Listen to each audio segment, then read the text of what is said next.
नमस्कार, ब्रेक के बाद आपका स्वागत है। मैं हूं आशिफ इकबाल और हमारी सहयोगी निदा हमारे साथ हैं और सीधे अभी हम रुख कर रहे हैं राज्यादेश का। जी हां, राज्यादेश दिखा रहे हैं आपको। मेघालय, नागालैंड और त्रिपुरा से जुड़ी तमाम खबरों पे हमारी नजर है। ग्राउंड पे हमारे ग्राउंड जीरो के हीरो बने हुए हैं और आपको पल पल की जानकारी दे रहे हैं कि आखिर चुनाव में होने क्या वाला है। बिल्कुल, तो आपको बता दें कि मेघालय, नागालैंड और त्रिपुरा में पहले 2 घंटे की वोटिंग जो है वो पूरी हो गई है। बता दें आपको कि बड़ी खबर है ये कि पहले 2 घंटे की वोटिंग जो है वो पूरी हो गई है। मेघालय की अगर हम बात करें तो वहां पर एनपीपी सबसे बड़ी पार्टी बनकर उभर रही है, लेकिन राज्य के सीएम और एनपीपी नेता आपको बता दें कि कॉनराड संगमा जो है वो अपनी सीट पर पीछे चल रहे हैं। इसे आप कैसे देख रहे हैं आशिफ? बिल्कुल, देखिए, सबसे बड़ी चीज यही होती है, ये उस तरीके का नतीजा है जैसे उत्तर प्रदेश के चुनाव में केशव प्रसाद मौर्य हार गए और उनके बाद उनको मजबूरी में एमएलसी के तहत उनको डिप्टी सीएम बनाया गया।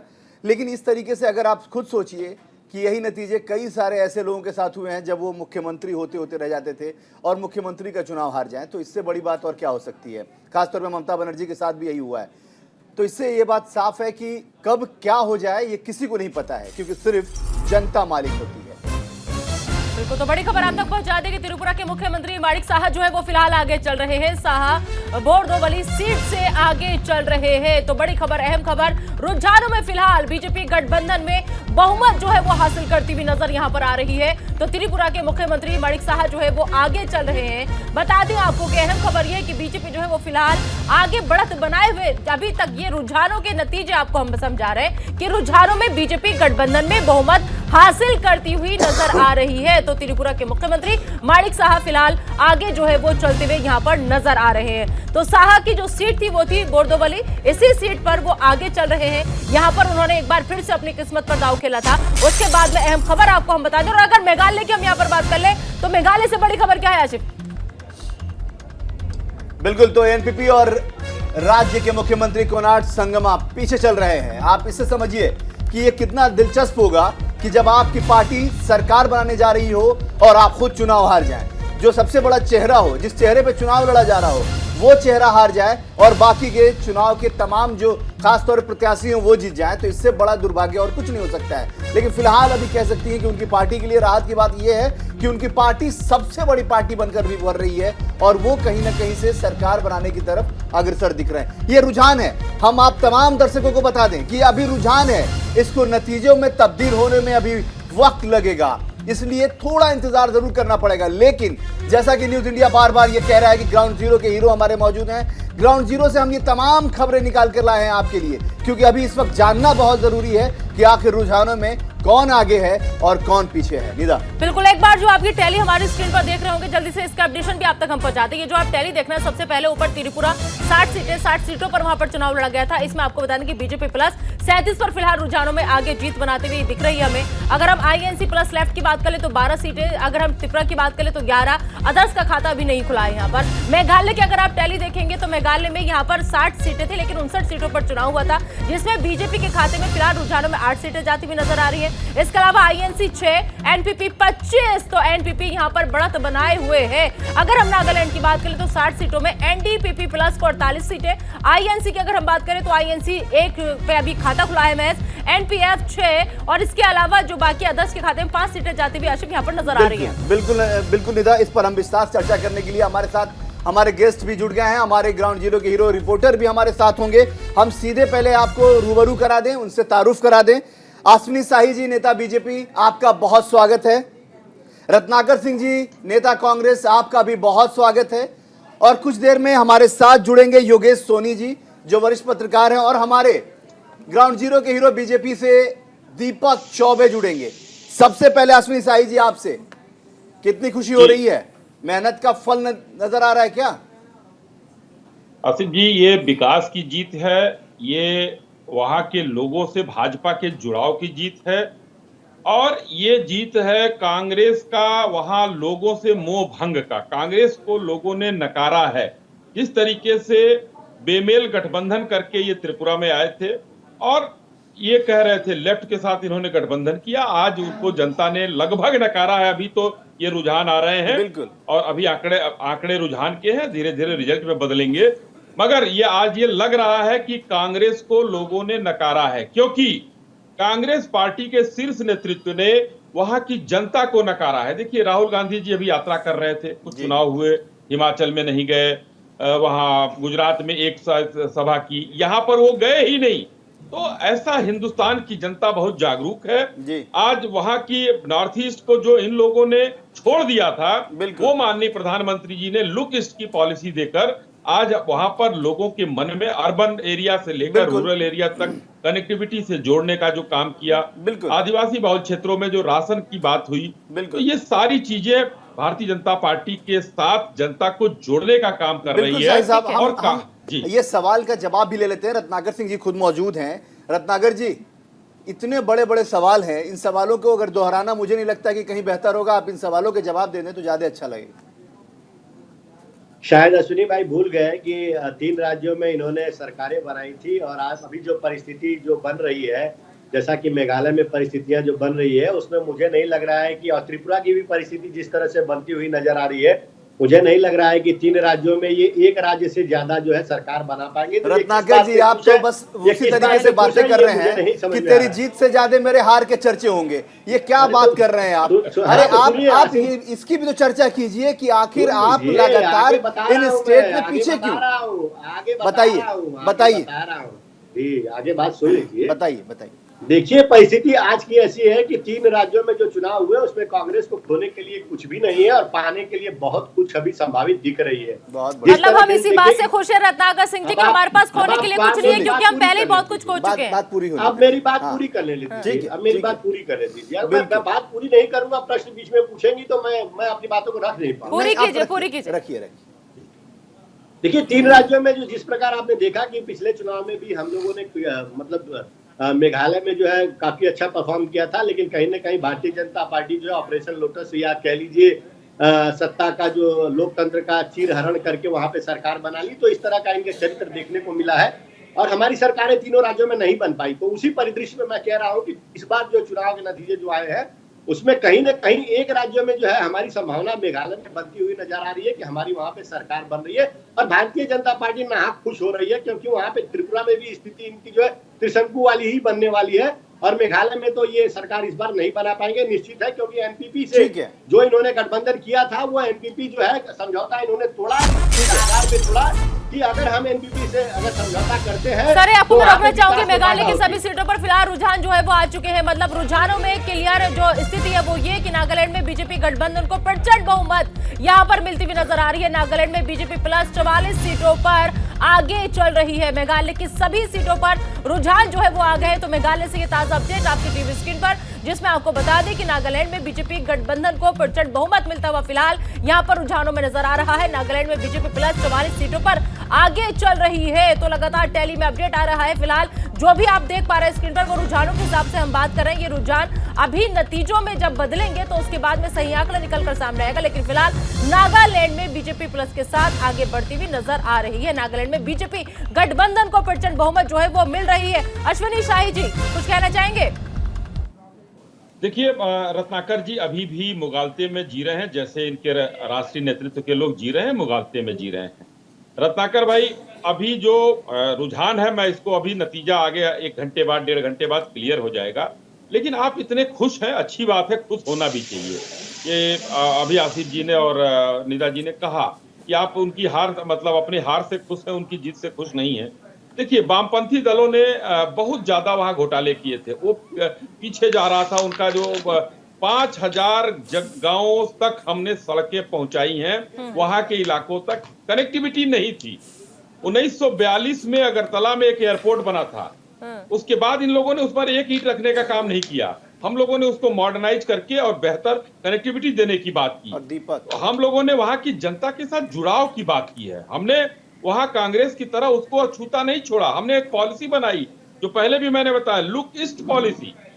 वहां के लोग ये कहने में असहज महसूस करते थे कांग्रेस के जमाने में कि हम हिंदुस्तान के निवासी हैं, और आज वो लोग फख्र से बोलते हैं कि हम हिंदुस्तान के निवासी हैं, हमारे यहाँ का मंत्रिमंडल में प्रतिनिधित्व है, हम हर शहर से जुड़े हुए हैं। बिल्कुल साहिब जी, अभी हमारे दो ग्राउंड जीरो के हीरो मौजूद है। कांग्रेस ऑफिस से, दिल्ली के कांग्रेस ऑफिस से रवि सर्राफ हैं और बीजेपी भारतीय जनता पार्टी के राष्ट्रीय कार्यालय से दीपक चौबे हैं। दोनों बहुत बारीकी नजर रखते हैं और दोनों ने चुनाव कवर करने के बाद यहां पहुंचे, क्योंकि इनको उम्मीद थी कि यहां जो भी होगा उसका रिएक्शन, एक्शन, रिएक्शन सब यहीं देखने को मिलेगा। सबसे पहले दीपक, भारतीय जनता पार्टी कार्यालय क्या स्थिति है? खुशियों की तैयारी होने लगी, लड्डू के ऑर्डर हो गए? जी बिल्कुल। और अगर बात की जाए तो अभी तक तो 1 घंटे पहले जहां सन्नाटा था, पर अब पार्टी के जो वरिष्ठ नेता है वो अभी आना शुरू हो गए हैं। और अगर बात की जाए तो जो मेन फ्रंट गेट पे है उस पर भी अब तैयारियां शुरू हो गई, क्योंकि अगर बात की जाए तो थोड़ा इंतजार कर रही थी पार्टी के, एक बार रुझानों का जो है वो आ जाए 10 बजे तक का इंतजार कर रही थी, क्योंकि इससे पहले भी जब देखा गया था कि जब बिहार चुनाव हुए थे तो उसमें थोड़ी सी देरी हो गई थी, तो पार्टी बिहार समझ चुनाव रही का थी कि अनुभव किस तरीके से आंकड़ा आएगा। बड़ा दिलचस्प था दीपक। बिहार चुनाव का जो रुझानों का आंकड़ा आया और उसके बाद जो बैंड बाजे बारात निकले, उसके बाद जो नतीजे बदले, वो कहीं ना कहीं से एक सबक के तौर पे है तमाम पार्टियों के लिए। रवि के पास जाऊंगा। रवि, अगर आपको मेरी आवाज मिल रही हो तो जरा बताएं कि इतना सन्नाटा क्यों है?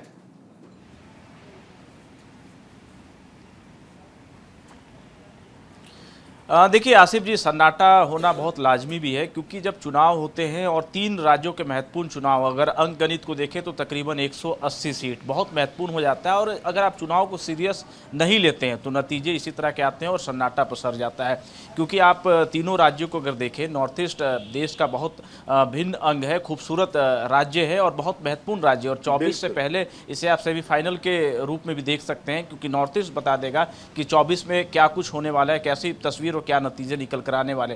कांग्रेस पार्टी की अगर बात करें तो देखिए, गिने चुने नेता नॉर्थ ईस्ट में जाते हैं और प्रचार करते हैं और तुरंत फौरन लौट जाते हैं। ना कोई बड़ा कोई वहां पर कार्यक्रम नजर आता है, ना डोर टू डोर कैंपेन नजर आता है, ना रोड शो नजर आता है। यानी कि आप चुनाव को सीरियस नहीं लेते हैं। दिल्ली जो है, कांग्रेस का आला कमान जो है, नॉर्थ ईस्ट के चुनाव को सीरियस नहीं लेता है। नतीजे अब सबके सामने। हिमाचल अभी ताजा उदाहरण है, आपने देखा हिमाचल प्रदेश के चुनाव में किस तरीके से प्रियंका गांधी वाड्रा से लेके तमाम जो कांग्रेस के बड़े नेता हैं, राज्यों के मुख्यमंत्री, आपने ये बहुत बड़ी बात बोली। और यही कोशिश अभी आसिफ जी जब कर रहे थे रत्नाकर सिंह जी को समझाने की, तो रत्नाकर सिंह ने कहा कि नहीं, ये वजह नहीं हो सकती। रत्नाकर सिंह जी, अगर आपको मेरे सहयोगी रवि सर्राफ की आवाज आ रही होगी, वो बहुत अच्छे से कांग्रेस पार्टी को कवर करते हैं, उनकी बीट है वो, और आप देखिए कितनी बारीकी से वो समझा रहे कि कमी कहां पर रह गई। सर, जब अगर एक फील्ड का रिपोर्टर जो जाता है चप्पे चप्पे पर, अगर वो जनता का हाल जानता है, उसे हर सीट का, हर विधानसभा का हाल पता होता है, जब वो ये कमी महसूस कर सकता है, तो आपके आला कमान को और साथ ही साथ कांग्रेस के जो बड़े दिग्गज नेता हैं, उन लोगों को ये बात समझ में क्यों नहीं आती कि जहां पर चुनाव है वहां पर जी जान क्यों नहीं लगानी चाहिए? देखिए, ये बिल्कुल गलत है कि जो है इस तरह से कहा जा रहा है कि हम वहाँ पे सक्रिय नहीं थे, हमारे कार्यकर्ता जो संगठन के लोग जो वहाँ पे बिल्कुल रत्नाकर जी, मैं एक मिनट आपको रोक रहा हूं, क्योंकि दीपक चौबे हमारे जो सहयोगी हैं भारतीय जनता पार्टी में, उनके साथ अतिथि हैं। दीपक, ओवर टू यू। जी देखिए, और हमारे साथ बीजेपी के जो प्रवक्ता है, राष्ट्रीय प्रवक्ता मनोज यादव जी भी हमारे साथ।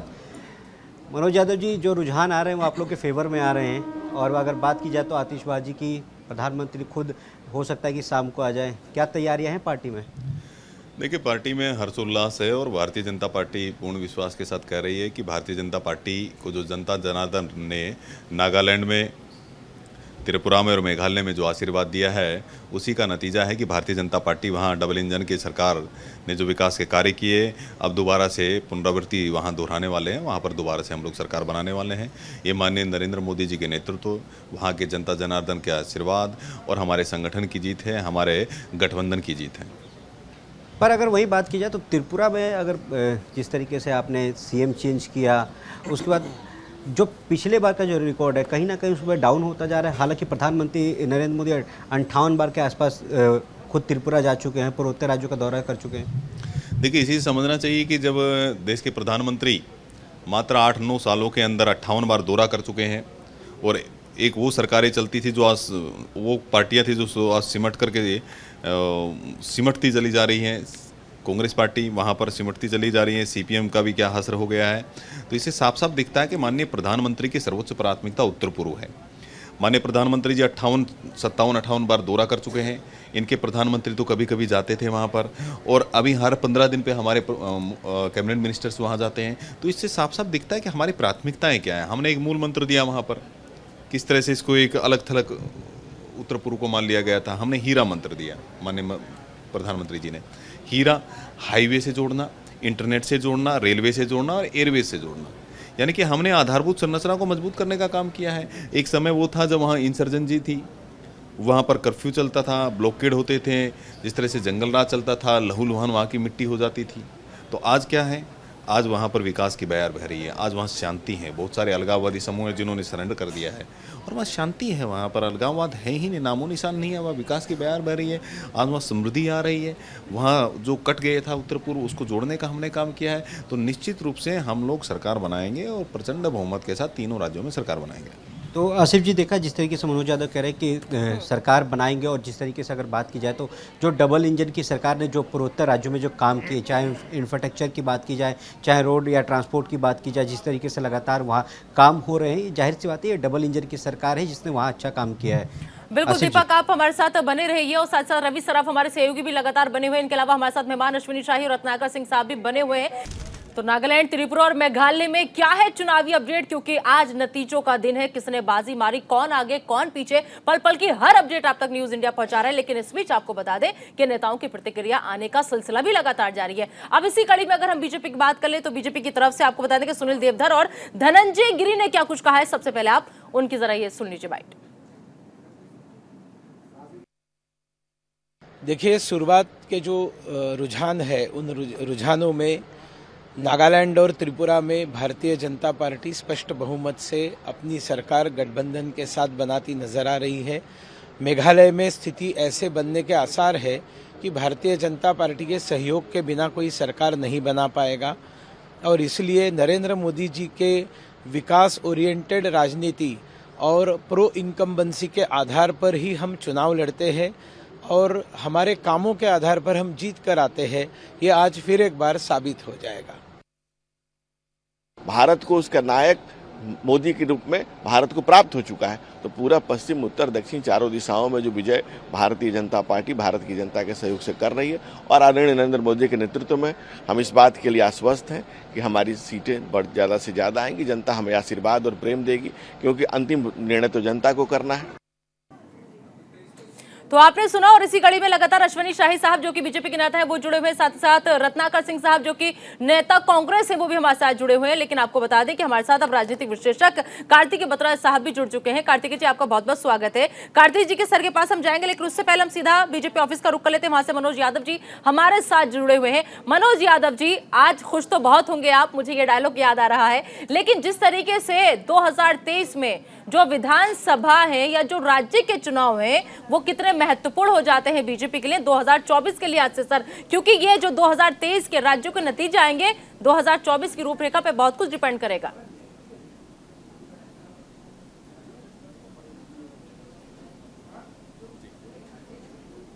ये सवाल किससे है? मनोज यादव जी, आपसे, आप ही से है। ऐसा है कि भारतीय जनता पार्टी की जहां एक बार सरकार बनती है वहां बार बार सरकार बनती है।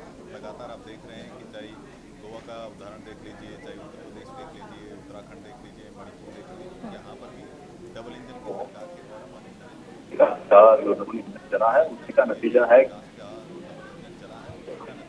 कुछ टेक्निकल प्रॉब्लम है नागालैंड के अंदर और मेघालय। बिल्कुल लगता है कुछ टेक्निकल प्रॉब्लम आ रही है मनोज जी के साथ। हम सीधे यही सवाल शाही साहब से पूछ लेते हैं। शाही साहब, हम लोग लगातार इस पे चर्चा पर चर्चा कर रहे हैं, तो क्या लग रहा है आपको कि जो इस जीत के मायने होंगे, क्योंकि साफ तौर पे जो अभी रुझान दिख रहा है उसमें तो आप जीतते हुए नजर आ रहे हैं, इस जीत के मायने 2024 से कैसे जोड़ के देखें हम?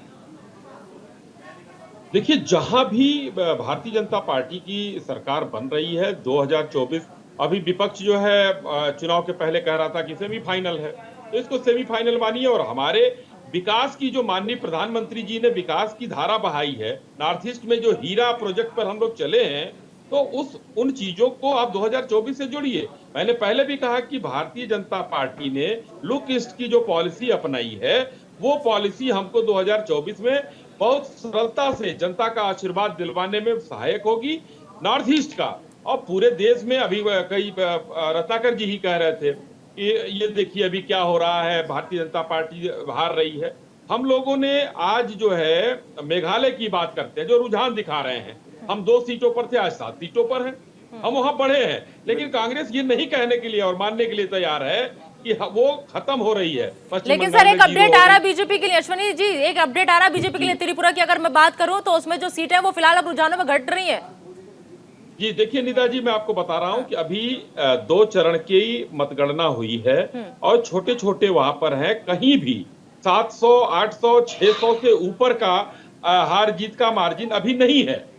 तो हम जहां भी हैं धीरे धीरे अभी 2 राउंड और होने दीजिए, स्थिति स्पष्ट हो जाएगी। और मैं स्पष्ट रूप से आपको बताना चाहूंगा कि होली हर बार भारतीय जनता पार्टी के लिए निदा जी बेहतर होती है, जैसे उत्तराखंड उत्तर प्रदेश के चुनाव में देखा और आज के चुनाव में देखिएगा। एक इलेक्शन ब्रेकिंग आ रही है, एक चुनाव से जुड़ी बड़ी खबर आ रही है। अश्विनी जी आपको रोकेंगे यहाँ पर त्रिपुरा से यह अहम खबर, जहां पर त्रिपुरा के रुझानों में बड़ा उलटफेर जो है वो नजर आ रहा है। और बड़ा उलटफेर ये हुआ है कि पहली बार लेफ्ट गठबंधन जो है वो आगे नजर आ रहा है। तो बड़ी खबर, किंग मेकर की भूमिका में टिपरा मोथा जो है वो फिलहाल अहम भूमिका निभाते हुए नजर आ रहे हैं। बता दें कि त्रिपुरा से ये इस वक्त की बड़ी खबर है।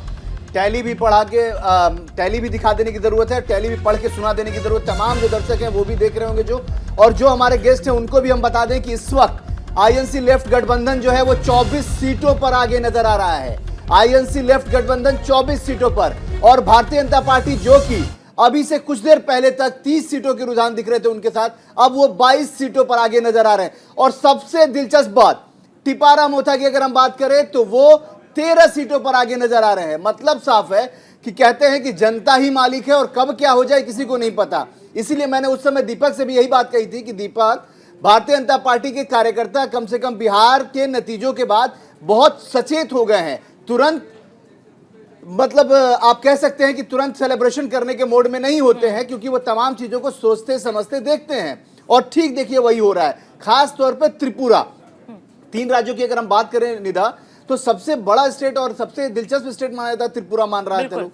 और त्रिपुरा के नतीजे भी ये मान के चल रहे थे कि बिल्कुल कहीं ना कहीं भारतीय जनता पार्टी ही आगे बढ़ने वाली है। हम सीधे अब पूछ लेते हैं जो हमारे कार्तिकेय हैं। कार्तिकेय जी, आप राजनीतिक विशेषज्ञ हैं, आपको क्या लग रहा है और क्या आपको अभी तक जो आपने एग्जामिन की होगी, जो आपने समझा होगा, उसमें किस तरीके से नतीजों को देख रहे हैं जो खासतौर पर रुझान के तौर पे हैं? देखिए, मुझे ये जो पलट हुआ है इसमें मुझे कोई आश्चर्य नहीं हो रहा है, क्योंकि आपको कार्तिकेय जी आपकी आवाज नहीं आ रही है, लग रहा है कुछ टेक्निकल इश्यूज हैं, हम उसको रिजॉल्व करने की कोशिश करते हैं। तब तक हम सीधे रत्नाकर सिंह जी के पास चले जा रहे हैं। रत्नाकर जी, आप कुछ कहना चाह रहे हैं? बिल्कुल कहें। क्या आप मुझे सुन सकते हैं? जी जी बिल्कुल बिल्कुल रत्नाकर जी बताइए। नहीं, मैं कार्तिक जी देखिए, कार्तिकेय जी हम आपके पास आएंगे। रत्नाकर जी कुछ कह रहे हैं, कुछ उनकी बात सुन। देखिए अभी भारतीय जनता पार्टी के लोग अभी कुछ देर पहले बड़े बड़े जो दावे कर रहे थे और अपनी खुशी का इजहार कर रहे थे, और नतीजा जिस तरह से बदलता हुआ नजर आ रहा है, तो अभी भी खुश है। रत्नाकर सिंह जी, आपको यहाँ हम रोकेंगे। कांग्रेस के राष्ट्रीय अध्यक्ष मल्लिकार्जुन खड़गे क्या कह रहे हैं?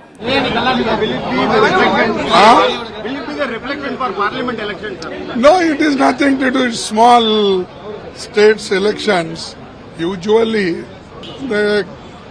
the northeast parties, they go with the central government trend. But many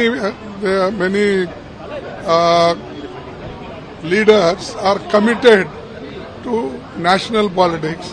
They support Congress, they support secular parties, they support democracy and constitution. Such people, they feel that Congress with alliance should come forward to form the government. तो बड़ी खबर आपको बता दें कि त्रिपुरा में 2 round की counting जो है वो पूरी हो चुकी है। तो अहम खबर त्रिपुरा से, जहां पर नागालैंड में 1 राउंड की काउंटिंग पूरी हुई है, तो त्रिपुरा में 2 राउंड की, नागालैंड में 1 राउंड की काउंटिंग जो है वो पूरी हो चुकी है। त्रिपुरा में 2 राउंड की काउंटिंग पूरी हो चुकी है। फिलहाल त्रिपुरा का जो ताजा अपडेट है वो ये कि 60 सीटों में आईएनसी प्लस लेफ्ट जो है वो 24 सीटों के साथ आगे बढ़ती हुई नजर आ रही है। और इसमें आपको बता दें कि बीजेपी जो आगे लगातार चल रही थी अभी तक रुझानों में 30 सीटों पर, वो सिमटकर 22 सीटों पर यहाँ पर आ गई है। तो नागालैंड में 1 राउंड की काउंटिंग पूरी हो चुकी है, त्रिपुरा में 2 राउंड की काउंटिंग जो है वो पूरी हो चुकी है। हमारे साथ लगातार मेहमान जो है वो भी बने हुए हैं। कार्तिक बत्रा जी, अगर आप तक आवाज पहुंच पा रही है तो आपसे एक बार दरअसल इन रुझानों को समझना चाहेंगे। हालांकि अभी नतीजे में ये रुझान तब्दील होने में वक्त है। क्या आपको मेरी आवाज आ रही है? जी जी सर, आ रही है। जी, तो मैम मैं ये कह रहा था कि देखिए ये जो काउंटिंग है इसको थोड़ा समझना पड़ेगा कि किस प्रकार के वोटर पहले वोट करने आते हैं और किस प्रकार के वोटर बाद में दोपहर में और शाम में वोट करने आते हैं। जब डब्बे खुलते हैं ईवीएम के तो उस हिसाब से आपको ये लीड आगे पीछे होती हुई दिखेंगी। तो अभी भी त्रिपुरा मुझे लगता है बहुत क्लोज चल रहा है, क्योंकि पिछले कुछ मिनट में ही जब से आपने इस बारे में बात करनी शुरू की तब से बीजेपी का ग्राफ अब वापस ऊपर चला गया है, हालांकि अभी भी 30-31 से कम ही है। तो मुझे लगता है कि अभी थोड़ा समय लगेगा, लेकिन जैसा कि बहुत लोगों को लगा था, त्रिपुरा मोथा ने बहुत बड़ी सेंध लगाई है बीजेपी प्लस के इलाकों में, जो ट्राइबल सीटें थी जहां पे स्वीप किया था पिछली बार बीजेपी प्लस ने, और लेफ्ट और कांग्रेस ने जो गठबंधन किया है उसका फायदा होता हुआ दिख रहा है। खास करके मैं देख रहा हूँ कि काफी सारी सीटें अगरतला के इलाके से आ रही हैं अभी गठबंधन की, और कांग्रेस अभी का उनका स्ट्राइक रेट तकरीबन 50% का है, 13 में से 6 सीटों पे लीड कर रहे हैं। तो कांग्रेस ने जो गलती बिहार में करी थी कि बहुत सीटें मांगकर और उसमें अंडर परफॉर्म किया था, वो यहाँ पे होती हुई शायद नहीं दिख रही है अभी तक। लेकिन ये रुझान पलट भी सकते हैं, अंत में कुछ भी हो सकता है। लेकिन त्रिपुरा मोथा अगर 13-14 ऊपर सीटें लाती है तो इसका मतलब उसने बीजेपी को काफी डेंट किया है, और इसकी वजह से ये चुनाव रोचक बनेगा अंत में आके। नागालैंड के चुनाव को मैं चुनाव नहीं मानता, क्योंकि एक तरफा पार्टी थी, विपक्षी नहीं था वहां पर, तो ये रिजल्ट आना ही था। मेघालय का जो रिजल्ट है वहां पर अभी के जो आंकड़े हैं उसमें एनपीपी 25 और बीजेपी 7, सबको यही लगा था कि एनपीपी सिंगल लार्जेस्ट पार्टी बनेगी, लेकिन 30 का आंकड़ा नहीं छू पाएगी, वही होता हुआ दिख रहा है। बीजेपी 7 के अलावा जो अन्य है, जो ये यूडीपी है, एचएसपीडीपी है, यही वो पुराना मेघालय का अलायंस है जो सत्ता में 18 में आया था, और यही हो सकता है रिपीट हो जाए। मेघालय में बीजेपी के से टक्कर लेने की हिम्मत मुझे नहीं लगता अभी एनपीपी में है। अगर एनपीपी चाहे तो वो कांग्रेस और टीएमसी के साथ भी, कांग्रेस के साथ भी अलायंस कर सकते हैं। एनपीपी फिलहाल 29 एनपीपी सर मेघालय में 59 सीटों में अगर हम बात करें, यहाँ पर आंकड़ा मैं आपको एक बार बता देती हूँ, क्योंकि ग्राफिक्स के जरिए हम टीवी स्क्रीन पर अपने दर्शकों को भी दिखाने की कोशिश कर रहे हैं। मेघालय का आप यहाँ पर जिक्र कर रहे हैं, तो मेघालय का जो ताजा अपडेट है वो सर वो ये आ रहा है निकल कर के यहाँ पर 59 सीटों पर चुनाव हुआ था, जिसमें बीजेपी महज अभी सिर्फ 6 सीटों पर रुझानों में नजर आ रही है यहाँ पर। और जिस एनपीपी का आप जी पिछली बार उनके पास 2 सीटें थी, तो ये 3 गुना जंप माना जाएगा बीजेपी के लिए। और कांग्रेस की एक बहुत बड़ी ढलान आप देखेंगे, क्योंकि कांग्रेस पिछली बार जो सिंगल लार्जेस्ट पार्टी बन के उभरी थी, उसमें तृणमूल कांग्रेस में लोग चले गए, उसमें अलग अलग पार्टियों में लोग चले गए, तो वो 5 पे सिमट गई है, बट वो शून्य से शुरू हुई थी। एनपीपी 21 पे है, और जो मैं आपको फिर बोलूंगा कि एनपीपी बीजेपी मिलाकर भी आपके आंकड़ों के हिसाब से सरकार नहीं बन रही। सरकार बनेगी कैसे? जो खासी इलाका है, खासी जैंतिया इलाकों में 2 छोटी पार्टीज हैं, यूडीपी और एचएसपीडीपी, इनके सपोर्ट के बिना इन आंकड़ों के हिसाब से सरकार नहीं बन सकती। और वहीं पर बीजेपी का जो राष्ट्र स्तर पर सत्ता में है, उसका फायदा होता है कि ये छोटी पार्टीज फिर एक बड़ी पार्टी जो दिल्ली में सत्ता में खींची चली आती है उनकी तरफ। बिल्कुल जी, बहुत बेहतर तरीके से आपने तमाम चीजों को बहुत ही बारीकी से समझाने की कोशिश की है। सीधे सवाल ले लेते हैं मनोज जी से। मनोज जी, आप भारतीय जनता पार्टी कार्यालय में बैठे हुए हैं, अभी तक आपको जो रुझानों में तब्दीलियां देखने को मिल रही हैं, पल पल में चीज इधर, पल पल में चीज इधर, तो अभी क्या कहेंगे, किस तरह की तैयारी हो रही है आप लोग के यहाँ?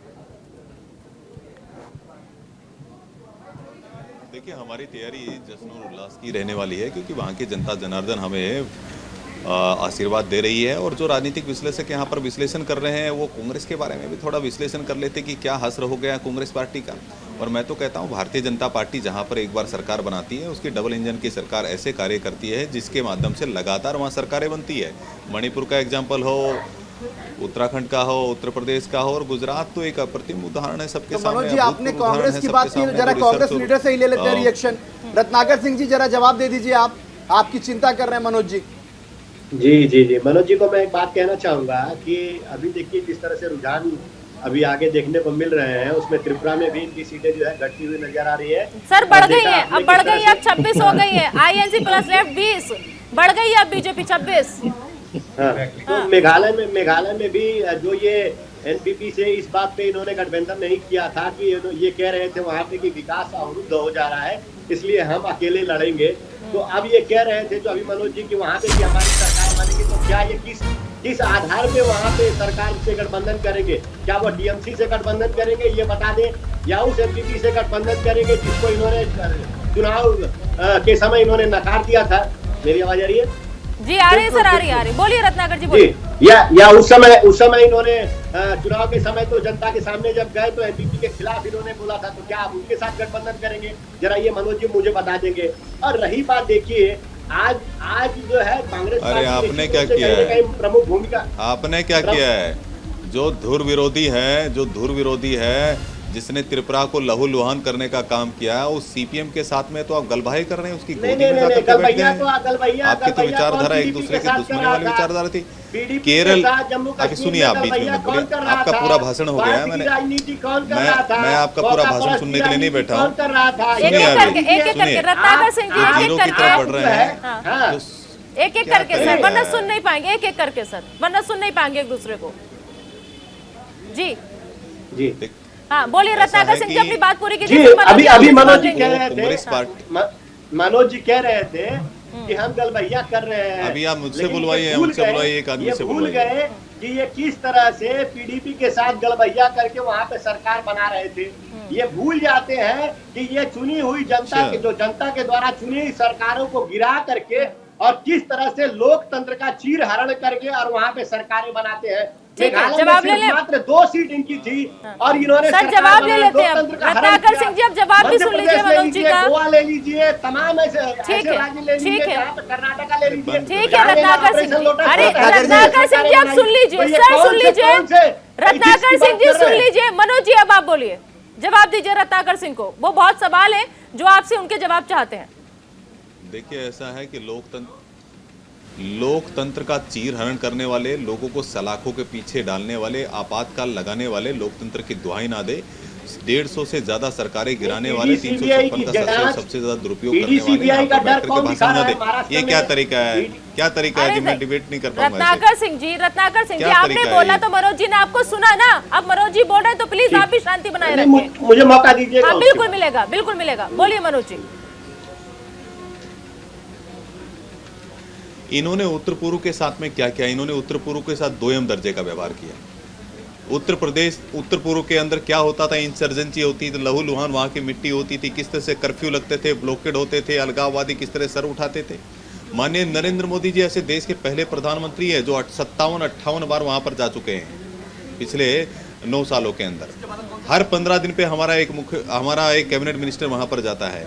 आपको पता है, हमने एक मंत्र दिया हीरा, वहां पर हाईवे कनेक्टिविटी से जोड़ने के लिए, एयरवेज कनेक्टिविटी से जोड़ने के लिए, वहां पर इंटरनेट कनेक्टिविटी से जोड़ने के लिए, और वहां पर हमारे साथ हमारे संवाददाता है, ये ऐसे मूल मंत्र दिए हैं हमने।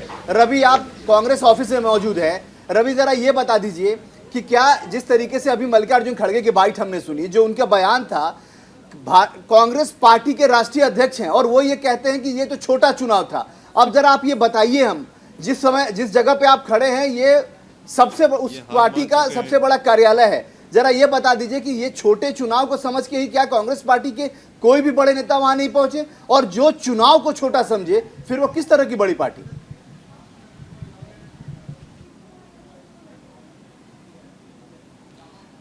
बिल्कुल आसिफ जी, देखिए बहुत ही वाजिब सवाल आपने उठाया और टेक्निकल पॉइंट को पकड़ा है। जब कांग्रेस पार्टी के राष्ट्रीय अध्यक्ष का ये मानना है कि जहां केंद्र की जो सरकार होती है, राज्य का इफेक्ट उन राज्यों में इफेक्ट पड़ता है जो छोटे राज्य होते हैं, यानी पॉकेट राज्य जो होते हैं उनमें इफेक्ट पड़ता है। पहली बात तो उन्होंने ये कहा, तो यानी कि वो इस बात को स्वीकार कर रहे हैं कि नॉर्थ ईस्ट में उनकी हार हो चुकी है, क्योंकि केंद्र भारतीय जनता पार्टी के पास में, तो उसका असर नॉर्थ ईस्ट में पड़ता है। दूसरी बड़ी बात यह है कि जब आप गंभीरता से चुनावों को नहीं लेते हैं तो नतीजे और परिणाम ये निकल कर आते हैं। तीसरी बात, संगठन पर आते हैं। संगठन में आप देख लीजिए, जिनको इंचार्ज बनाया गया है नॉर्थ ईस्ट में, 2-2 राज्य जिन नेताओं को दिया गया, उनका क्या हिस्ट्री रहा है, किन किन राज्यों में उन्होंने काम किया और क्या नतीजे निकल कर आए हैं। दिल्ली एमसीडी में प्रभार मिला, दिल्ली एमसीडी पूरी तरीके से साफ होगी कांग्रेस के हाथ से।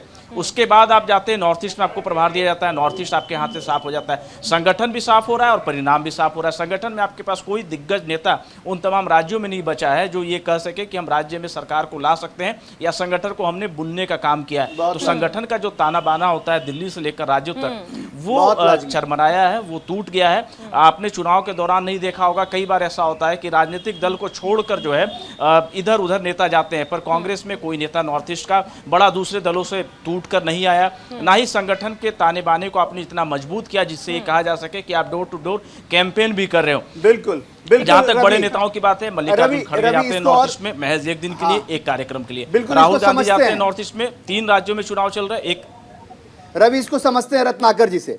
मैं आपके पास आऊंगा रत्नाकर जी, लेकिन उससे पहले मैं कार्तिकेय से समझ लेता हूं। कार्तिकेय जरा बताइए, आपसे भी ये कहा गया था, भारतीय जनता पार्टी के अभी प्रवक्ता थे, उन्होंने कहा कि जितनी एनालिसिस आप बीजेपी के बारे में कर रहे हैं, जरा कांग्रेस के बारे में बता दीजिए। और देखिए, कांग्रेस को बहुत बारीकी से समझने वाले, लगभग कम से कम 10 सालों का अनुभव रखने वाले रवि हमारे, जो बहुत अभी वो नॉर्थ ईस्ट का दौरा भी करके लौटे हैं, हमारे ग्राउंड जीरो के हीरो हैं, उन्होंने जिन जिन पॉइंटों को उठाया, क्या उस पर आप किस तरीके से प्रकाश डालेंगे, जरा बताइए कार्तिकेय। देखिए, मैं रवि जी को सुन तो नहीं पाया, लेकिन कांग्रेस के लिए बहुत ही मतलब, देखिए कांग्रेस की स्थिति कांग्रेस भी जानती थी कि नागालैंड में आपके पास कुछ नहीं था, मेघालय में आपके पास जो था वो कोई ले गया आपसे, तृणमूल कांग्रेस नाम की पार्टी आपसे ले गई, और त्रिपुरा में आपने एक अलायंस किया जो मुझे लगा समझदारी करी कि आपने कम सीटें मांगी उनसे। तो सिर्फ एक त्रिपुरा ही एक ऐसा इलाका था जहां से कांग्रेस को कुछ उम्मीद थी कि लेफ्ट के बलबूते पर वो शायद सत्ता में आ जाएंगे, जो अभी की स्थिति में हो सकता है। लेकिन नागालैंड में एकदम साफ है मामला, मेघालय में पार्टी लगभग खत्म है, केवल एक विंसेंट पाला एक लीडर बचे हैं, उनके सारे कार्तिकेय आपको अपडेट कर दे, कार्तिकेय आपको अपडेट कर दें, अपने तमाम दर्शकों को भी अपडेट कर दें कि जो अभी इस वक्त जो खास तौर पे रुझान आ रहा है, उसमें फिर से भारतीय जनता पार्टी फिर से त्रिपुरा में आगे हो गई है और अब 26 सीटों पर आगे नजर आ रही है। मतलब साफ है कि 28 सीटों पर, 26 सीटों नहीं बल्कि 28 सीटों पर, अभी तक 26 थी, फिर देखिए हमने जैसे टैली चलाया, टैली में फिर तब्दीली करनी पड़ी और 28 सीटों पर अब आगे नजर आ रही है भारतीय जनता पार्टी, और कांग्रेस अब 19 सीटों पर। जो शाही जी कह रहे थे कि अभी 2 राउंड हुए हैं, अभी 2 राउंड और होने बाकी, जरा शाही जी से सवाल लेते हैं, फिर रत्नाकर जी आपके पास आ रहे हैं। शाही जी, क्या कहेंगे आप, जो आप एनालिसिस कर रहे थे, जो लगातार आप ये कह रहे थे कि अभी टैली बदलेगा, अभी तमाम चीजें आएंगी, वैसे ही दिख रहा है क्या? देखिए आसिफ जी, ये छोटे राज्य हैं और विधानसभाएं यहाँ की बहुत छोटी होती हैं, तो वो बहुत जल्दी जल्दी आप देख रहे होंगे, कभी घट रहा है कभी बढ़ रहा है, तो वो जैसे जैसे ईवीएम खुलता जाएगा जिस इलाके का, कभी किसी का प्रभाव होगा कभी किसी का प्रभाव होगा। फाइनली अब ये देखने को मिल रहा है, अभी 20-22 पर आपने दिखाया था, अभी आप फिर 28 पर लेकर आए, तो ये किस तरीके से बदल रहे हैं, तो ये अभी 1 से 1.5 घंटा और लगेगा, उसमें वहां पर जाके स्थिरता आ पाएगी कि हाँ कौन जा रहा है। लेकिन अभी तक फिलहाल जहां तक दिख रहा है कि हम लोग सरकार बनाते हुए नजर आ रहे हैं।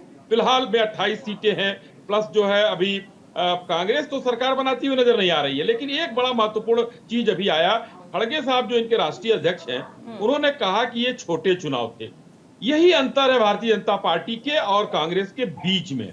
हम किसी चुनाव को छोटा नहीं मानते और ये हर चुनाव को छोटा मानते हैं। वो मेहनत दिखती भी है, वो मेहनत ग्राउंड जीरो पर दिखती भी है। और रत्नाकर सिंह जी बार बार हाथ उठा रहे लगातार। रत्नाकर सिंह जी, आप अपने राष्ट्रीय अध्यक्ष के इस बयान को कैसे देखते हैं? सर, चुनाव कोई भी छोटा बड़ा नहीं होता, यहाँ तक कि अभी आपको दूर तक नहीं जाते। हाल फिलहाल में दिल्ली एमसीडी चुनाव भी हो, उसमें भी बीजेपी ने पूरी ताकत झोंक दी थी। सर, कई राज्यों के तो मुख्यमंत्री आ गए थे चुनाव प्रचार के लिए, राष्ट्रीय अध्यक्ष का, गृह मंत्री का, सब लोग सड़कों पर उतरे हुए थे। कोई चुनाव छोटा नहीं होता। सर, क्या कहेंगे? मैं आपको बता दूं, राष्ट्रीय अध्यक्ष ने जो स्टेटमेंट दिया है, उन्होंने कहा कि ये छोटे राज्य के चुनाव है, छोटे चुनाव नहीं कहा उन्होंने।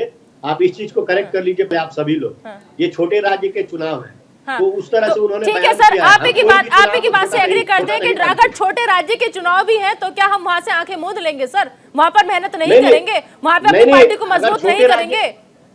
बिल्कुल बिल्कुल मजबूत करेंगे। और देखिए, संगठन हमारा काम किया है, संगठन ने हमारा काम किया है। और रही बात भारतीय जनता पार्टी की, ये कह रहे थे अभी कि ये हर चुनाव को उतनी ही संजीदगी से लेते हैं। बिल्कुल, आज आपने देखा कि भारतीय जनता पार्टी जो है प्रचारवाद की नीति अपना करके और 24/7 जो ये छोटे, अगर नगर परिषद के हैदराबाद का चुनाव, नगर निगम का चुनाव में भी प्रधानमंत्री से लेकर मुख्यमंत्री, आपकी बात से सहमत हूँ। साई जी, एक सेकंड, कब करेंगे ये रत्नाकर जी, आप जनता के हित का काम कब करेंगे? रत्नाकर जी, मैं आपकी बात से 100% सहमत हूँ। जरा एक छोटे सवाल के जवाब दे दीजिए आप। बिल्कुल, मैं आपकी बात सहमत हूँ और आप एक कार्यकर्ता है, सजग कार्यकर्ता है, प्रवक्ता भी हैं, आवाज भी उठाते हैं। जरा ये बता सकते हैं क्या कि 3 राज्यों के चुनाव में, इन 3 राज्यों के चुनाव में आपके राष्ट्रीय अध्यक्ष, आपके राष्ट्रीय नेता, आपके बड़े बड़े चेहरे कितने लोगों के दौरे हुए हैं। हमने अभी हमारे बीजेपी के रिपोर्टर से जब सवाल किया था तो बीजेपी प्रवक्ता ने बताया कि 8 सालों में 58 बार प्रधानमंत्री गए हैं नॉर्थ ईस्ट में। जरा इसका जवाब दे दीजिए, मैं तमाम सवाल आपसे बिल्कुल बता 58 बार नहीं, 58 बार नहीं, इनके जो जितने तर मंत्रालय के बड़े मंत्री ओहदेदार मंत्री हैं, हाँ। वो छोटे से चुनाव में, नगर निगम के चुनाव में भी 58-100 बार जाते हैं। इनकी प्राथमिकता जो है वो चुनाव जीतना है, इनकी प्राथमिकता जनता की सेवा करना नहीं है। अरे भाई तो आप एनजीओ चलाइए ना, प्राथमिकता होती तो आज महंगाई चरम पे नहीं होती, आज बेरोजगारी चरम पे नहीं होती। तो आप समझ जाइए कि भारतीय जनता पार्टी, लेकिन यही तत्परता अगर कांग्रेस से दिखाई होती तो आज इस तरीके से सुपड़ा भी साफ नहीं होता। आप समझ क्यों नहीं रहे? इस तरीके से कांग्रेस बाहर नहीं होती हर राज्यों से। चलिए, बहुत माफी के साथ, लेकिन आपको बता दें कि दरअसल टैली जो आ रही है लगातार, उसको हम अपडेट कर देते हैं एक बार। अगर हम त्रिपुरा की बात कर ले तो 60 में से 60 सीटों के रुझान आ रहे हैं। बीजेपी 28 पर प्लस, बीजेपी प्लस के साथ 28 पर, आईएनसी प्लस लेफ्ट की अगर हम बात करें तो यहाँ पर 19 और त्रिपुरा जो फिलहाल किंग मेकर की भूमिका में 12 सीटों के साथ आगे बढ़ती हुई यहाँ पर नजर आ रही है। जी 30 और 18 हो गया है। हाँ, 30 और 18 हो गया। एक दिलचस्प निदा, एक सेकंड, सिर्फ एक चीज मैं आपको जरूर अपडेट कर लूं, तमाम लोगों को, जो हमारे गेस्ट हैं वो भी, रिपोर्टर हैं वो भी, निदा आपको भी।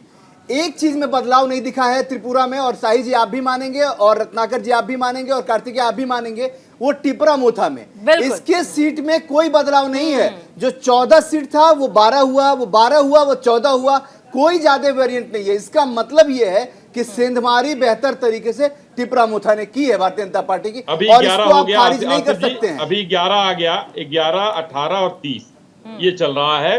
जी, वो घटेगा बढ़ेगा, अभी घटेगा बढ़ेगा, 1 घंटे और देखेंगे। लेकिन मैं आपके रवि जी यहाँ है, मैं कुछ कहना चाहूंगा। रवि जी अभी चुनाव प्रचार देख कर आए हैं।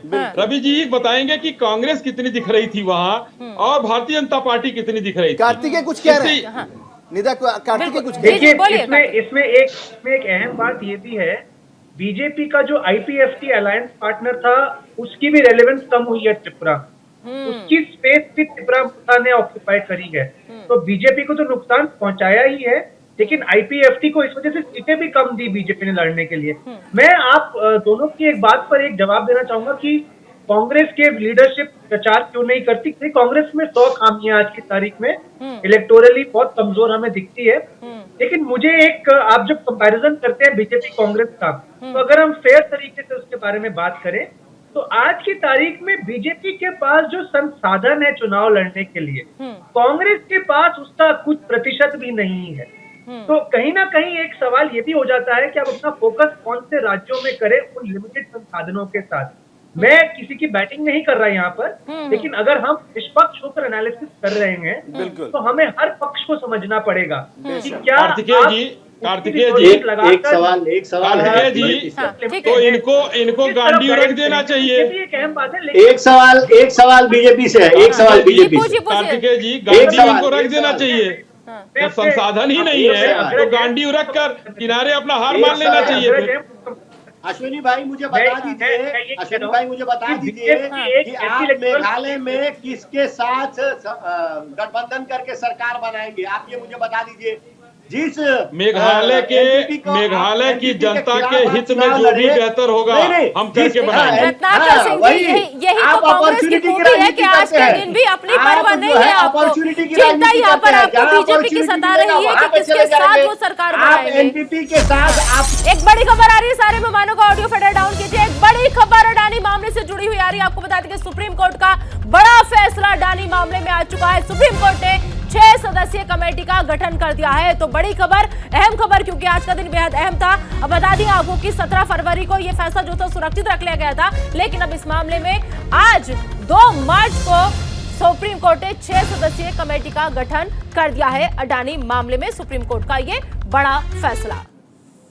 तो लगातार आपको बता दें कि नागालैंड, मेघालय, त्रिपुरा पर हमारी महा कवरेज जारी है, क्योंकि पल पल की हर सीट का रुझान आप तक हम पहुंचा रहे हैं और थोड़ी देर बाद ये जो रुझान है वो नतीजों में भी तब्दील हो जाएंगे। ये भी पल पल की अपडेट आप तक हम पहुंचाएंगे। फिलहाल